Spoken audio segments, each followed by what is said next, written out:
Mga kapuso, binabantayan ngayon ang bagyong Marce na posibleng mag-landfall muli sa Cagayan.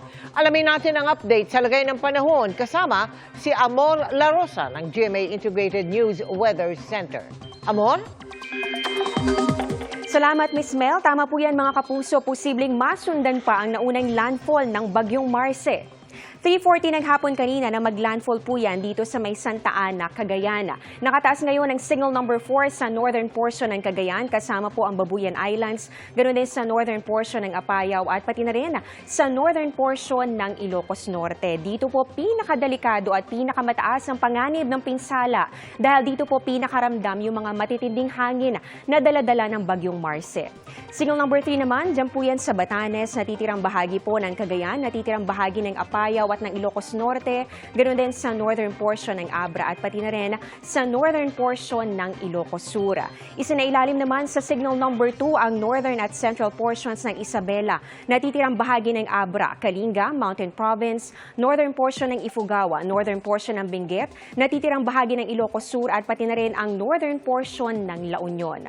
Habang signal number 1 naman sa natitirang bahagi po ng La Union, ganoon din sa Pangasinan, natitirang bahagi ng Ifugao, ng Benguet at ng Isabela, pati na rin po dito sa Quirino, Nueva Vizcaya, northern at central portions ng Aurora, northern portion ng Nueva Ecija at pati na rin sa northern portion ng Zambales. Asahan pa rin po sa mga nabagit na lugar yung malakas sa bugso ng hangin dahil po yan sa direktang epekto ng bagyong Marce. Samantala, meron din pong storm surge warning o inaasahan po natin yung daluyong na aabot sa hanggang 3 metro o lagpas tao po ang taas. Diyan po yan sa may Isabela, Cagayan, kasama po ang Babuyan Islands, Ilocos Sur, ganoon din po sa may La Union, Batanes at maging sa Ilocos Norte. Huling namataan ang mata ng bagyong Marce, dyan po yan sa may Santa Ana, Cagayan, kung saan nga po ito nag-landfall kaninang hapon. Taglay po nito ang lakas ng hangin na abot sa 175 kilometers per hour at yung pagbugso po niya papalo naman sa 240 kilometers per hour. Pakanluran po ang pagkilos ito sa bilis naman na 10 kilometers per hour. Hindi po inaalis ng pag-asa ang posibilidad na lumakas pa ito at maging super typhoon dahil nga po yan ay nasa 175 kilometers per hour at pag umabot na yan sa 185 kilometers per hour, posible po na ito isang super typhoon na. Pero dahil po sa interaksyon nito dito po sa kalupaan ng Northern Luzon, pwede rin naman na ito po ay humina dahil nga meron din po tayong tuyong hangin sa paligid at yan po ang patuloy po nating imomonitor sa mga susunod na oras kung ito nga ba ay patuloy na lalakas o di kaya hihina po ng konti. Sa latest forecast track naman ng pag-asa mula po dito sa may Santa Ana, Cagayan, posible na ito po ay magkaroon ng isa pang landfall dito po yan sa may northwestern portion ng mainland Cagayan. Tuloy-tuloy na po ang pagtawid nito hanggang sa makarating na dito sa may West Philippine Sea at inaasahan po natin posibleng makalabas na po yan sa Philippine Area of Responsibility bukas ng hapon o kaya naman ay bukas po ng gabi. Pero depende pa rin po yan sa magiging pagbabago sa pagkilos. Base naman sa datos ng Metro Weather, magdamagan pa rin po mamaya ang mga matitinding pag-ulan dito sa may Batanes and Babuyan Group of Islands, ganoon din sa Cagayan, Isabela, Apayao, Ilocos Norte, Ilocos Sur at iba pang bahagi po ng Cordillera Region. At meron din dito sa ilang bahagi po ng La Union at ng Pangasinan.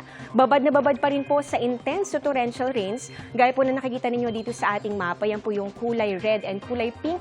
Ibig sabihin po nito ay yung mga matitindi at halos walang tigil na mga pag-ulan, kaya napakataas po ng tsansa ng mga pagbaha o di kaya naman ay landslide. Magpapatuloy po yan hanggang umaga bukas at meron pa rin po dito sa may Santa Ana, Cagayan, ganoon din sa ilang bahagi po ng Isabela at pati na rin po sa may Ilocos Province, La Union, Pangasinan at ganoon din sa may Cordillera Region. May mga kalat-kalat din po ng mga pag-ulan sa iba pang bahagi po ng Central Luzon, ganoon din po dito sa may Calabarzon, Mindoro, Palawan at pati na rin sa bahagi po ng Bicol Region. Dito naman sa Metro Manila, pwede pong maulit yung mga pag-ulan gaya po ng naranasan kahapon at pati na rin kagabi. Pero paglilinaw po ng pag-asa, ang mga pag-ulan po sa Metro Manila ay hindi po dahil sa bagyong Marce, kundi po dahil sa localized thunderstorms. Posible rin po yung maranasan sa ilang bahagi ng Visayas at Mindanao kung saan may tsansa na mga kalat-kalat na mga pag-ulan.